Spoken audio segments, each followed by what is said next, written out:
बिस्मिल्लाहिर्रहमानिर्रहीम। अस्सलामुअलैकुम नाज़रीन। काफ़ी दिनों के बाद प्रोग्राम सीन विद तज़ीन के साथ तज़ीन अख्तर आपकी खिदमत में हाज़िर है। सर्दी बहुत ज़्यादा हो गई थी और तबीयत भी कुछ सही नहीं रही, तो उस वजह से गैर हाज़िरी रही। दोबारा हाज़िर हैं और मौजू है हमारा वज़ीर आज़म पाकिस्तान जनाब इमरान ख़ान साहब का अवाम के साथ टेलीफोनिक खिताब। आपका वज़ीर आज़म आपके साथ। पहली बात हम ये बताते चलें कि 2003 में मैंने उन्हें अपने ऑफ़िस में मदऊ किया था इसी टेलीफोनिक फ़ोरम पर, और ये हमारा एक सिलसिला था कि हम एक शख्सियत को बुलाते थे और अखबार में टेलीफ़ोन नंबर अनाउंस करते थे और लोग फिर उस नंबर पर कॉल करते और मुतल्लिका शख्सियत उस पर बात करती। तो ये वज़ीर आज़म इमरान ख़ान उस वक्त चेयरमैन पाकिस्तान तहरीक इंसाफ, ये मैं उनके लिए अरेंजमेंट किया था 2003 में। उसी तरह का ये वज़ीर आज़म ने सिलसिला शुरू कर रखा है। मुझे ये कोई दावा नहीं है कि उनको वो याद है या उन्होंने हमसे वो आइडिया लिया। बड़े आदमी हैं, उनको छोटी छोटी बातें याद नहीं रहती।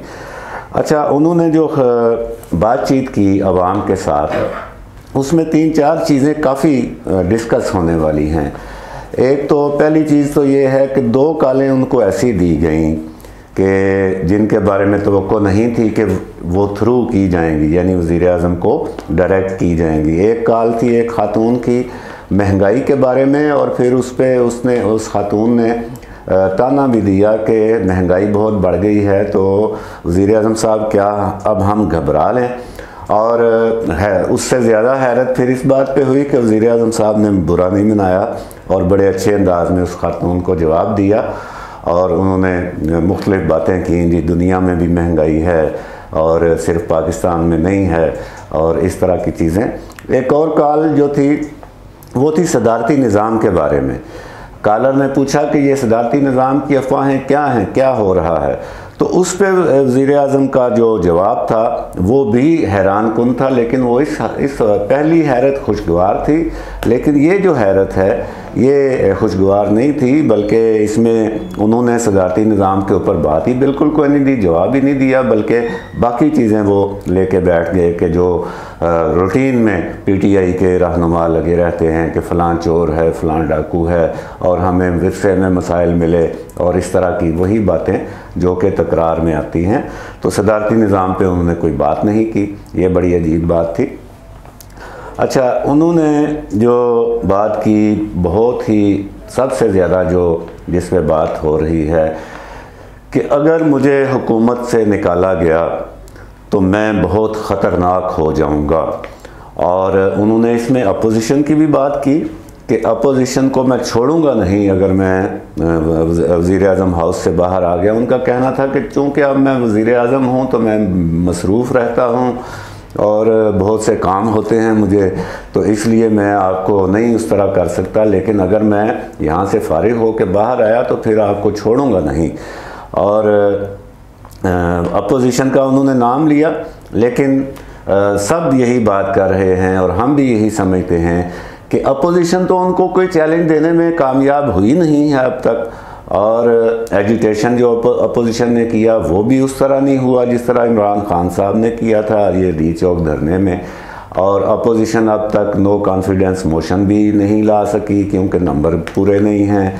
तो अभी अपोजिशन किसी कानून साजी से भी आपको नहीं रोक सकी। आपने पिछले दिनों 33 कवानीन आधे घंटे में बुलडोज करके पास करवाए।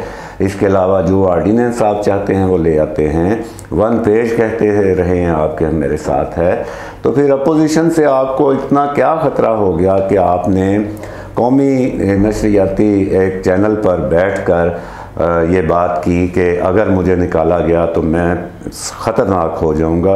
अब ये वज़ीर आज़म के ओहदे के लायक भी नहीं है ये बात, और इस तरह धमकाना जो है वो अपोजिशन को भी नहीं बनता, क्योंकि अपोजिशन आपके लिए कोई ख़तरनाक साबित ही नहीं हुई अब तक। तो फिर आप ये किसको धमका रहे हैं? इस पे बात ये आ रही है कि जो है ये सुना रहे हैं किसी और को। अब वज़ीर आज़म को कौन निकाल सकता है हुकूमत से? अपोजिशन तो निकालने में नाकाम रही है और नहीं निकाल सकती। तो फिर और कौन निकाल सकता है, ये बड़ा अहम सवाल है।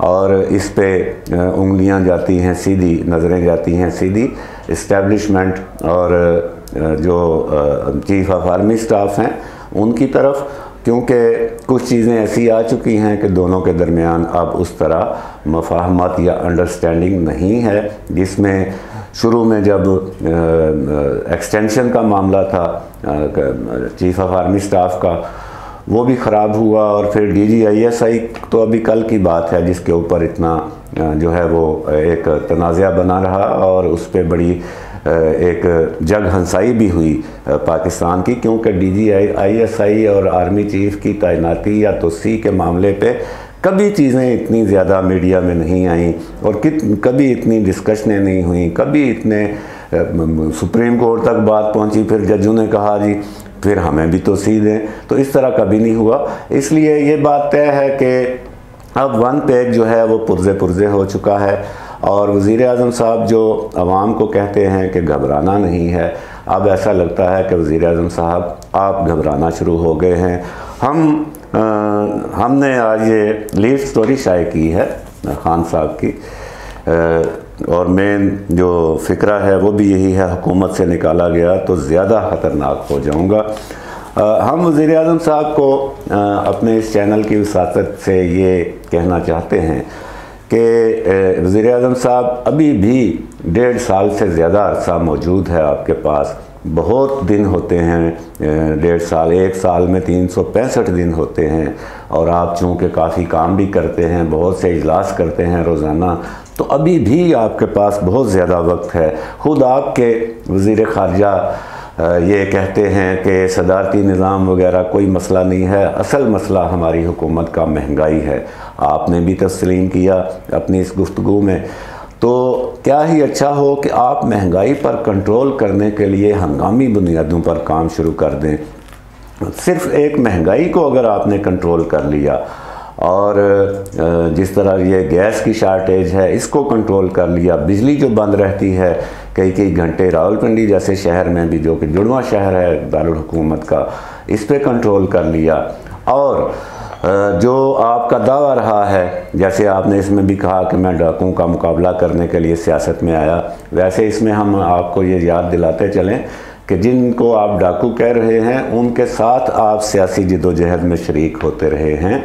और 2002 के जो सदारती इलेक्शन था, माफ़ कीजिएगा, जो मौलाना फजलुर रहमान एक बार सदारती इलेक्शन में उम्मीदवार हुए थे, तो उस वक्त आपने मौलाना फजलुर रहमान को वोट दिया था, इमरान खान साहब ने।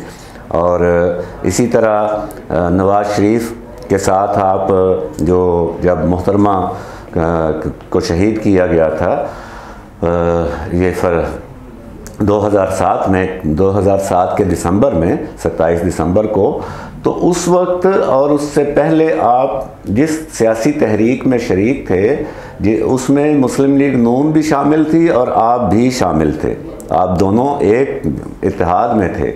और उसके बाद मामलात ख़राब हुए और आप अलग हुए। 2007 तक यानी आप जो है वो पीपल्स पार्टी के साथ भी खड़े रहे, और अभी कुछ ही बरस पहले आपकी तस्वीरें जारी हुई जिसमें पीछे खुर्शीद शाह खड़े हैं और नवीद कमर खड़े हैं और दीगर पीपल्स पार्टी के रहनुमा, बल्कि वो खिताब कर रहे हैं और आप पीछे खड़े हैं। और इसी तरह नवाज़ शरीफ साहब के साथ आप इत्तेहादी थे मुशर्रफ के दौर में। तो अब आप कह रहे हैं कि आपने सियासत शुरू की थी इन्हीं डाकुओं के ख़िलाफ़। तो सियासत आपने 96 में शुरू की थी, आपने उस वक्त प्लाट भी लिया था शौकत खानम के लिए और आप इन इत्तेहादों में भी शामिल रहे, वो मौलाना फजलुर रहमान को वोट दिया आपने। तो ये बातें जो हैं ये हम आपको याद करवा दें कि ये तारीख़ का हिस्सा है, रिकॉर्ड का हिस्सा है। और मुशर्रफ साहब के हवाले से आपने कहा जनरल मुशर्रफ ने बहुत बड़ा जुल्म किया इस मुल्क के साथ, ये एक बड़ी अहम बात है, क्योंकि आम आदमी जो है वो यही समझता है कि आपकी जो हुकूमत है वो जनरल मुशर्रफ साहब ही का तसलसल है। आप उनके कई मिनिस्टर जो हैं, फवाद चौधरी साहब मुशर्रफ साहब के साथ थे, ज़ुबैदा जलाल उनकी मिनिस्टर हैं, डॉक्टर फिरदौस आशिक अवान को आपने लिया और बहुत से नाम हैं। जो अपने उमर अयूब साहब उनके साथ थे, जनरल परवेज़ मुशर्रफ साहब के, और कई लोग उनकी टीम के जो हैं वो आपकी टीम में शामिल किए गए। लिहाजा हम तो यही समझते हैं कि आप उनका तसलसल हैं।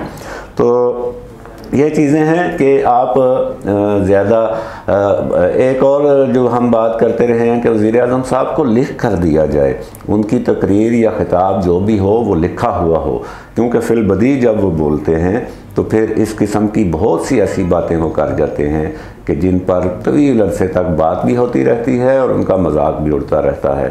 वज़ीर आज़म साहब, आप महंगाई पर काबू पाएँ, अवामी मसाइल पर तवज्जो दें। अब भी आपके पास बहुत वक्त है और इस वक्त को भी अगर आपने ज़ाय कर दिया तो फिर आपके पास मज़ीद गलती की कोई गुंजाइश नहीं है। आज के प्रोग्राम में इतना ही नाज़रीन। अल्लाह निगहबान। पाकिस्तान जिंदाबाद।